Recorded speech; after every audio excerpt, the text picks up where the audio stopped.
Cool. Hey, everybody. Today is topic 38. Yesterday, we went through time series data and how to deal with time series data. And today we're getting into the modeling aspect. We'll call back the the ACF and the PACF graphs that we had yesterday. But as a primer for all of these models, there are a lot of traditional time series models. So all of the models over here, AR, MA, yesterday, I think I mentioned these three, but they kind of are all very, very similar. Each one of these letters in each of these types of models represents a different component, and you can pretty much use whichever model your data shows that it needs. So just to quickly go over, actually, if I open this, this resource over here, you'll see that there's actually a lot more than what I'm going to talk about today, but I'll talk about the main important ones. So every time you see AR in any of these, AR stands for autoregression, and we're going to talk about autoregression. Every time you say MA stands for moving average. We also talked about, I think I mentioned moving average briefly yesterday, and these are kind of all additive. So an ARMA model is AR and MA model. There's a differencing model, which we talked about differencing yesterday too. There's ARIMA. So the differencing component is represented by the letter I. So every time you see a letter I, that means you can include differencing in your model. Every time you add an S, that's seasonal. So if you want to account for seasonality, you would want to use a model that has a letter S in it. Every time you see an X, it is for exogenous variables, which we don't really talk about here, but if you ever wanted to include, like, let's say predicting the price of the S&P, you want to include like interest rates, for example, that would be an example of an exogenous variable. So if you want to include those, anything with an S, and then I think the one with everything combined, and these are like the main components of a time series model, it would be Saramax. So Saramax is kind of like the all-encompassing model. There are a couple others on this website, but we won't really get into vector autoregression, those things, but these are pretty much the basics. One thing to also note, all of these models are linear models. We'll sort of see in the equations of how they are, they're put together and how, you know, the linear terms create this time series prediction equation. Very, very similar to our linear regression. So some of these concepts might look kind of familiar. So with that, any questions before we get started? This is kind of like just setting the stage of time series modeling. Okay, so let's start small and then we'll build up. So first, autoregressive time series model. So basically, an autoregression model makes the assumption that observations at previous time steps are useful to predict the value at the next time step. So it's one of the simplest time series models in which we're using a linear model to predict the value at present time using the value at a previous time. So this equation looks pretty simple, but that is an AR model. So what we have here is the value today is equal to some coefficient times the value of yesterday plus this could either be a systematic error or an intercept. You can also think of this E term as an intercept. So the numeral 1 down here, and also when you're talking about AR1, denotes that the next instance is solely dependent on the previous instance. So this is the coefficient that we seek so as to minimize the error function. And the error function here, I believe, is also, you can use R-squared, but we'll talk about a different error metric with regards to time series models.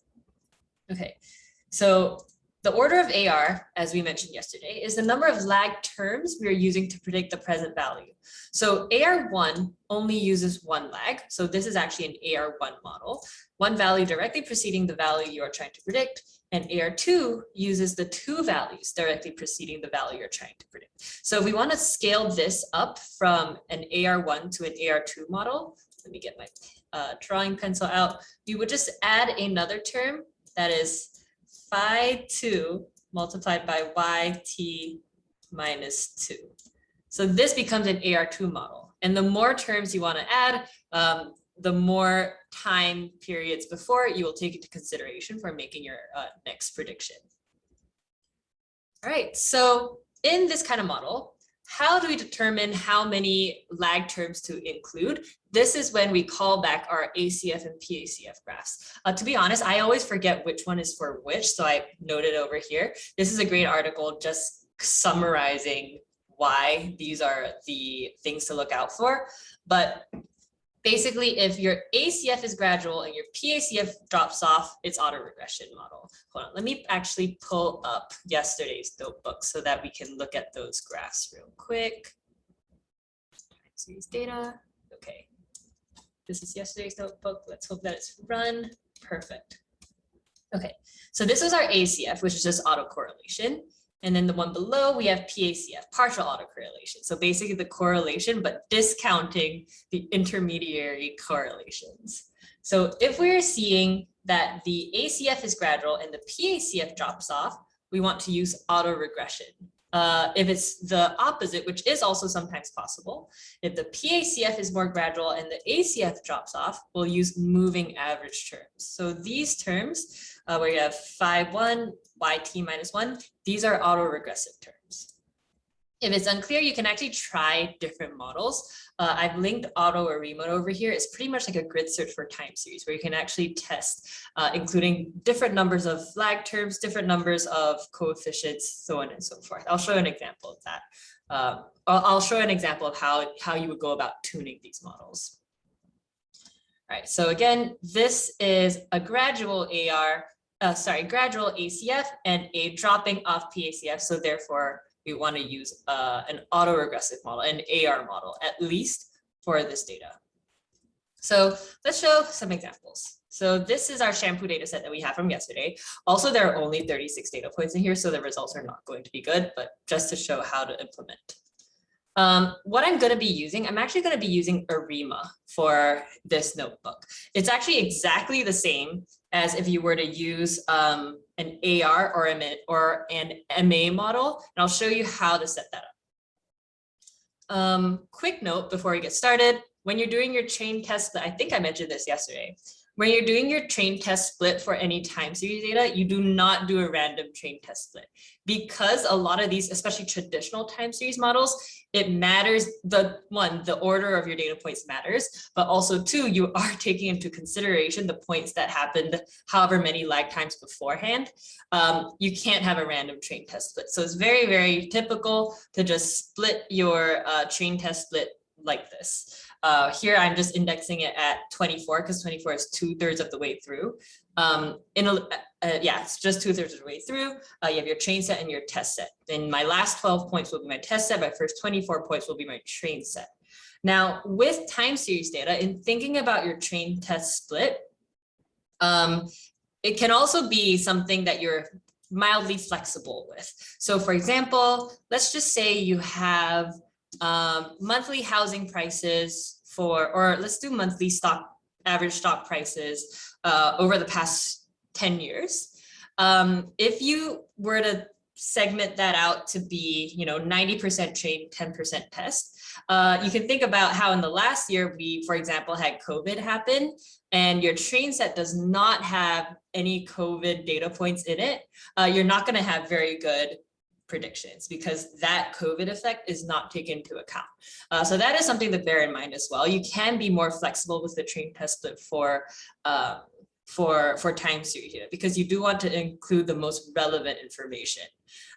With time, there's also this whole thought, this area of thought known as like decay, how like older data points are less relevant than newer data points. Now, these models actually don't take that into account.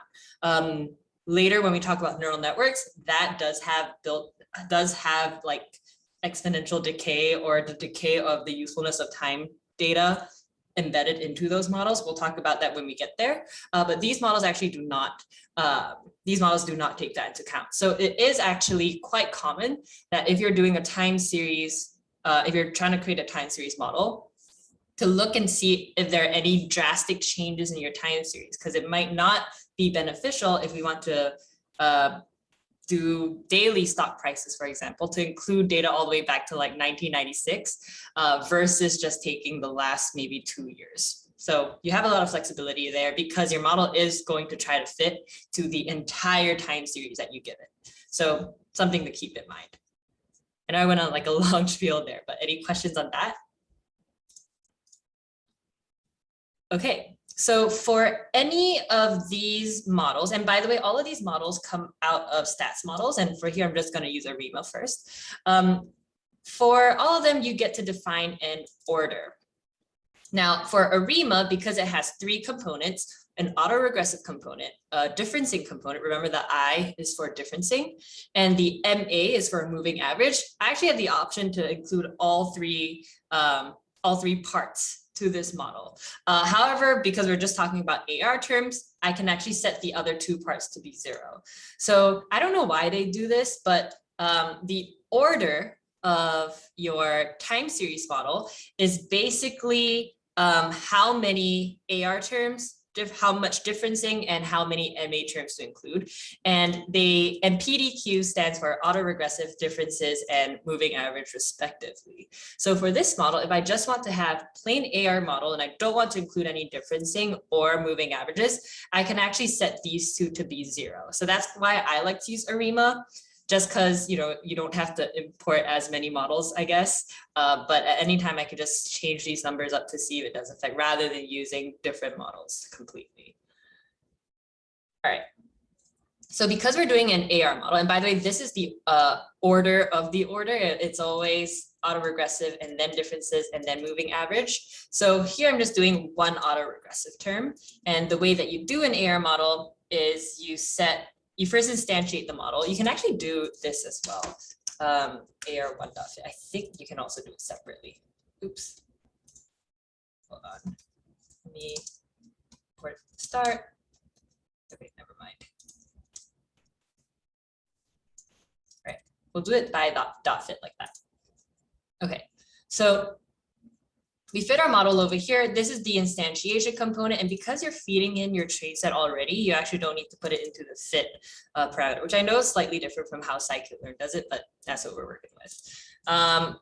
And similar to our regression, and actually, yeah, similar to our regression and our typical modeling process, we can get our train and test predictions. Now, this is where it's slightly different, because for train predictions, you use the .predict, because it'll just give you the predictions over your train set. And then for forecasting into the future, you use the .forecast, because your AR1 model over here has only seen 24 data points. You know you need to get 12 more data points into the future. You just forecast 12 points ahead. And then you actually get this summary, which should look familiar. It looks very similar to our linear regression from stats model summary. And you have very similar information as well. You have our AR term, which has a coefficient of 0.2477. You have a constant, and sigma, I believe, is the standard error. Now, instead of R squared, what you should use to evaluate your time series models is actually AIC.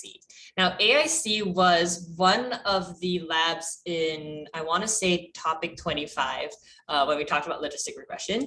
But AIC is very, very similar to R squared because it is a measure of model fit. The only difference is it is not bounded. So AIC actually can go to like positive and negative infinity. And you always want to compare the AIC values to each other. The smaller the AIC number, the better. So if you have AIC values in the negative numbers, that's actually a good thing. But the AIC has to be relative to your, the model's AICs have to be relative to each other. So that's how you evaluate the improvement. So here you can see that this is insignificant. So this is not a good model with one single lag term. Now, because we actually looked at this yesterday and we saw that that we might want to include 2 lag terms, let's try that. Wait, before that, yeah, there's nothing else important to mention here, I think. Okay, cool. Oh, right. To plot our results, we can actually plot them like this. So here you can see I'm plotting my original data, which is over there. And here I'm taking my train preds, appending my test preds. So it kind of cuts off right around here where it starts to flatten out. And these are my predictions for now, which not very good. Typically forecast predictions are not very good as well because it doesn't have those intermediary data points to make predictions on. Also, if you see that this part over here in our data is relatively flat, right? For our original data, it really only starts to exponentially increase in our test set. So that's actually an example of one, why stationarity is important, but two, also the different patterns and trends throughout our data that can be solved by maybe transforming this entire data set. Maybe I log transform this data set.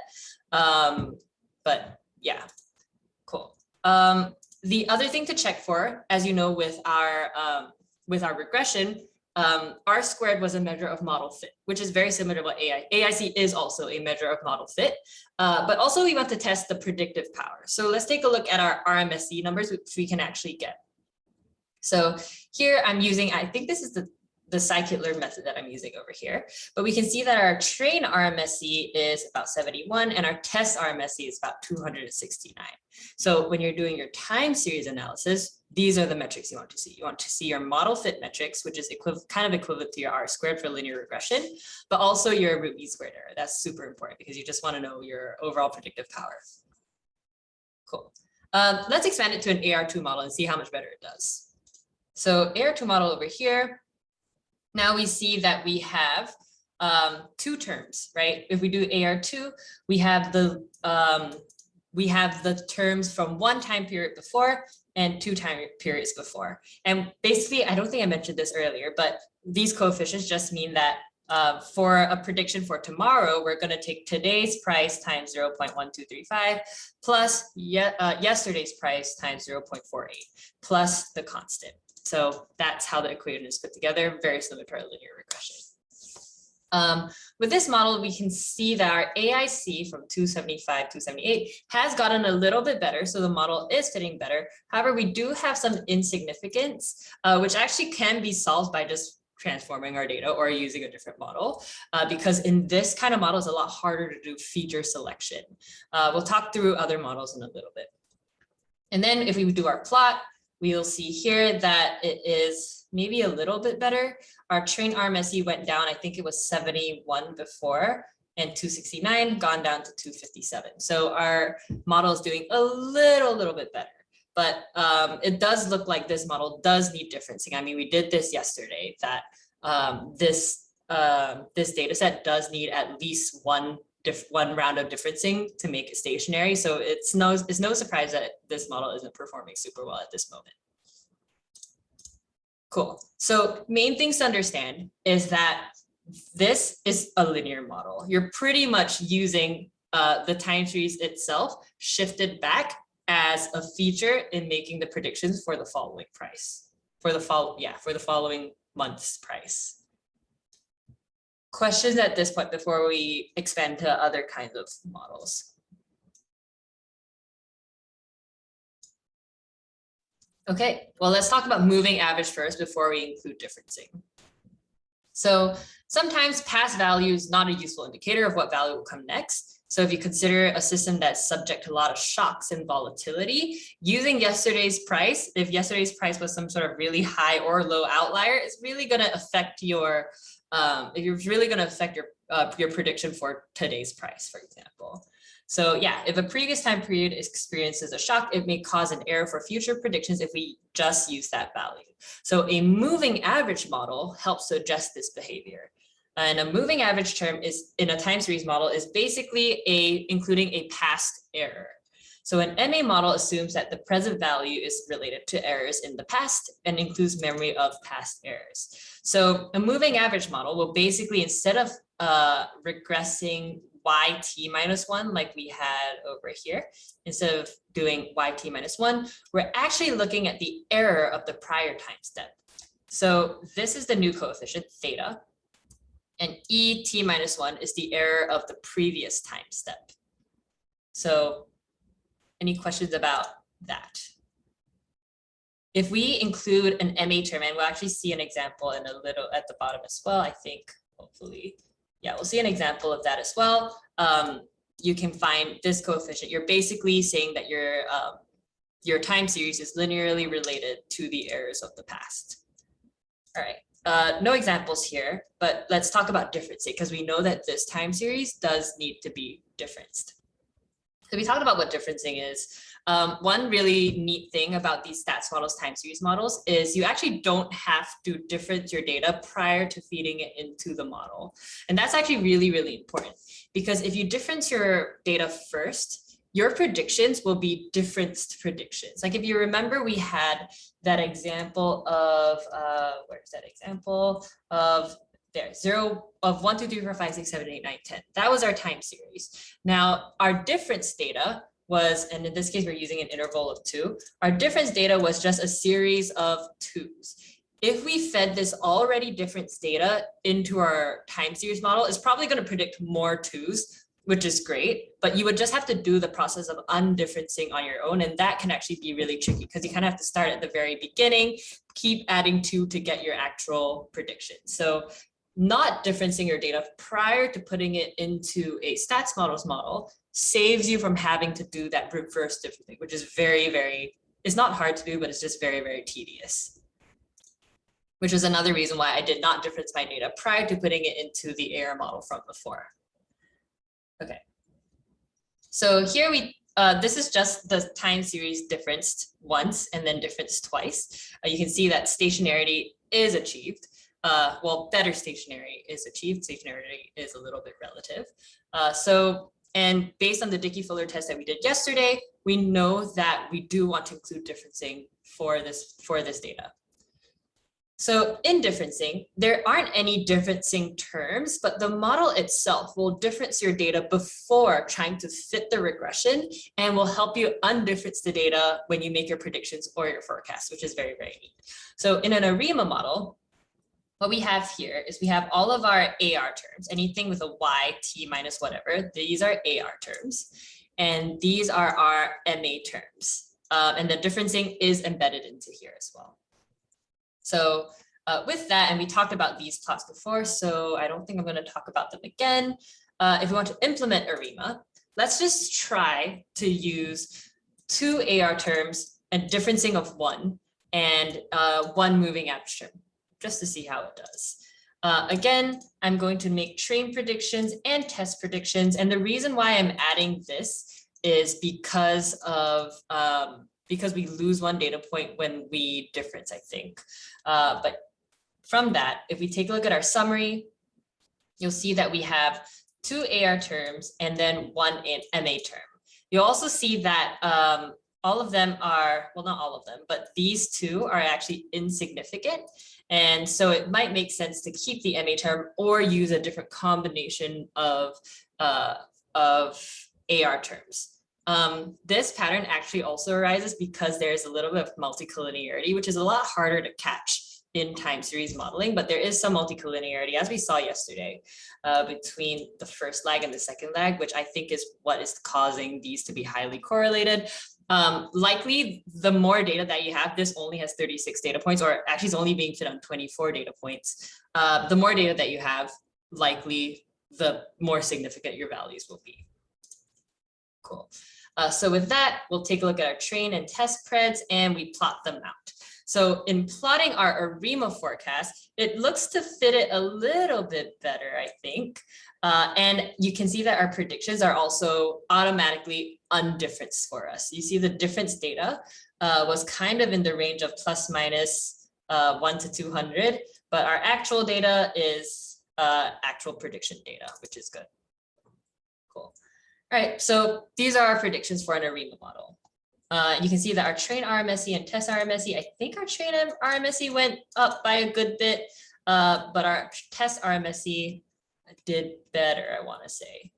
Let's see, 257 compared to 163. Yeah, our test RMSE did better. So less overfitting, but you can see pros and cons. With ARIMA, sometimes if there is a lot of EDA to do, sometimes it's easier to just automate the process. So as you can see in an ARIMA model, and let me go to where I instantiated the ARIMA model, you're just feeding it in different values of PD and Q. And so we can actually take a look to see what will happen if I like change the terms around. So let's say if I do 111, my values will change. And if I want to get rid of this term, I can do a 0, 1, 1 model just to see how it'll fit. Of course, you want to compare your AIC numbers and make sure that they're significant, so on and so forth. Same things as usual. And of course, you also want to check that your RMSE values are improving over time. But my point for going on this spiel is to say that you can automate this process using something very, very similar to grid search, which we know and love. And that is with Autoregressive. So I don't have an example for Autoregressive here, but I did link the documentation as well as a walkthrough of how to use Autoregressive. It's very, very simple to set up. You can literally give it the range of P, D, and Q values to try, and it will spit out your AIC values. I think you can configure it to spit out your RMSE values as well. So you can do that too. And then if you want, you can do some EDA to kind of confirm your modeling or your Autoregressive results. Any questions at this point? I would say ARIMA modeling, if you're talking AR differencing and MA terms, that is kind of like the foundational basics of traditional time series modeling. So if you understand until here, if you're doing your project and you only include up to ARIMA models, that will be good enough. All right. So next up, I don't have any coded examples, but I do want to talk through these. So Aramax, or any time series model with an X in it, and the X stands for exogenous variables. You can extend ARIMA to basically include additional variables that might have an impact on what we are trying to forecast. So considerations, important things to think about, is the direction of causality. So does the exogenous variable actually impact our endogenous variable? So if we're including an exogenous variable, make sure that that exogenous variable impacts what you're trying to predict. If you have a reverse causality, one, it's not going to make sense. But also, I mean, we've talked about this in our last 2 phases of projects. You always want to have that cause and effect relationship on, exogenous variable has to cause the thing that you're trying to predict. Also, the exogenous variables do need to be differenced at the same order as the endogenous variable. So things to look out for, I would say, if you're thinking of whether something is a good exogenous variable or not, see how correlated it is, or see how linearly related it is to the time series itself. If it's linearly related to the time series, it will likely be a good exogenous variable, because exogenous variables are literally like features in a linear regression model. They're literally just trying to use that as a predictor for your time series. So you can think of it as very, very similar as how your features in linear regression work. So the same assumptions will help too. All right. Next, I also want to talk about seasonality. So if you have data that looks like this, you can see that there's kind of a yearly trend, and these are airline passenger counts. So I think with like holiday season and all, this does make sense. And over time, you are increasing. So you would want to incorporate seasonality into your model. And how your model incorporates seasonality is you define the length of a season. So let's say this is yearly, let's say this is monthly data, and each season is going to be 12 time periods. And that's something you're going to take note of. So it will know that every 12 time periods, you should have some overarching pattern. So you would look for this. You can either do this in your EDA, or next I'm going to show you all seasonal decomposition, automated way to basically show you if there is seasonality or not. So I've linked the Ceramax, and Ceramax basically includes seasonality and exogenous variables. You can include both. But here I want to talk about seasonal decomposition. And this is a really good resource to just look through if you are interested in incorporating seasonality in your data. But what I want to scroll down to is seasonal decomposition. So there is, within stats models, a method called seasonal decompose, where you basically feed in your time series and it will decompose your data into trend, seasonality, and any residual components. And basically, this is our original data. So this is actually really neat. This is our original data.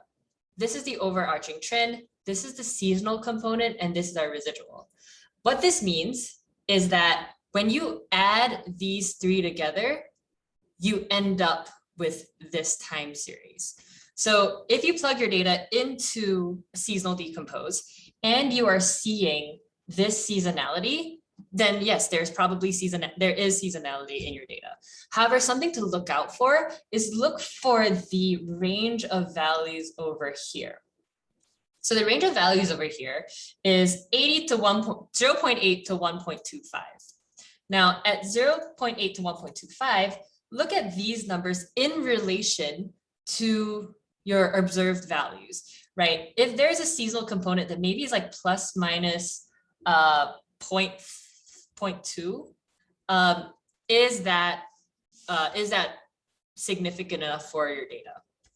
So if you think that these values are significant enough, then yes, include seasonality in your Saramax model. In your Saramax model here, you can basically give it a seasonal order. 52 is if you have like weekly data points for an entire year. If it is something like this, where it is, I don't know, what's this, monthly data, and the season is yearly, you would feed it 12. You can also give it seasonal PDQ as well, if you're seeing that within here, there are some PDQs that you want to use as well. By the way, Autoregressive lets you plug in seasonality parameters as well. If you just want to test, is there different values of seasonality too? So you can test for that as well. So one thing that I also wanted to say that might be a little bit less relevant, but worth noting, when you're doing seasonal decomposition, there's two main ways to do it. Additive, which is this way, where it's not super clear, but you can kind of see that this plus this plus this will give you this. But there's also multiplicative. Oh, sorry, this was multiplicative. If you see additive will be over here, I think. Yeah, basically there's two different kinds. If it's additive, you'll add them together. And if it's multiplicative, I think they're using different data sets here too. If it is multiplicative, it'll be this times this times this. Sorry about that. So that's why these numbers are smaller. And with this multiplication, it's actually a little bit more, there's more of an effect of seasonality. Yeah, which makes sense because this data looks like it's definitely seasonal. Okay, sorry about that mix up. But yeah, that is seasonality. And you can basically do that with your Saramax models, which over here, you can see that they let you include order, seasonal order, and then your endogenous and exogenous variables. Endogenous, that will be your Y, exogenous, that will be your X values as well. When you are doing Autoregressive, Autoregressive actually makes use of Saramax because it wants you to be able to test all of the components that you want to test. So when you're doing Autoregressive, you'll see that the model outputs, it will be Saramax outputs, which is neat. Cool. So I've linked a modeling cheat sheet for, I think this is the one that was at the very, very top of the notebook as well. I've linked a walkthrough on how to use Autoregressive. This is a really neat resource. Everyone who's done time series project basically follows this resource to implement Autoregressive, basically grid search.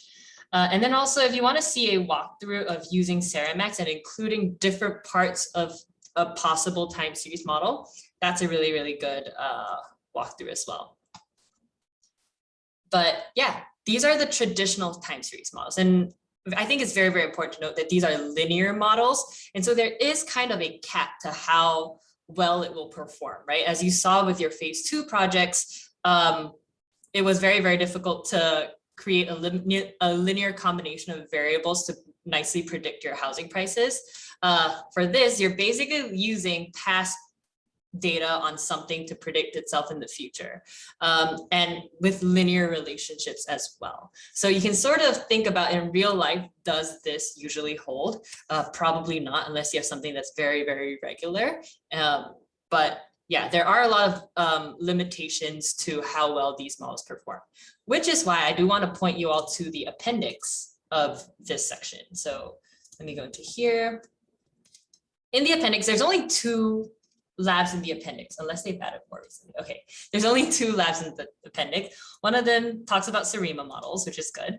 But there's also another model known as Facebook Profit. Now, Facebook Profit was created by Facebook, and it basically includes slight machine learning elements and actually a little bit of neural networks, if I'm not wrong, to more to fit your data better, basically. It's trying to learn patterns. It does include a little bit of that like over time decay element that I mentioned before that these traditional time series models don't really take into account.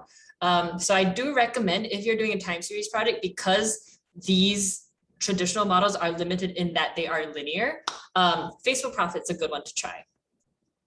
Also, at the very end of the phase, I'm going to talk about recurrent neural networks and LSTMs. If anyone's heard of those things, those are actually the neural network methods of solving time series problems where you can actually fit your data a lot better.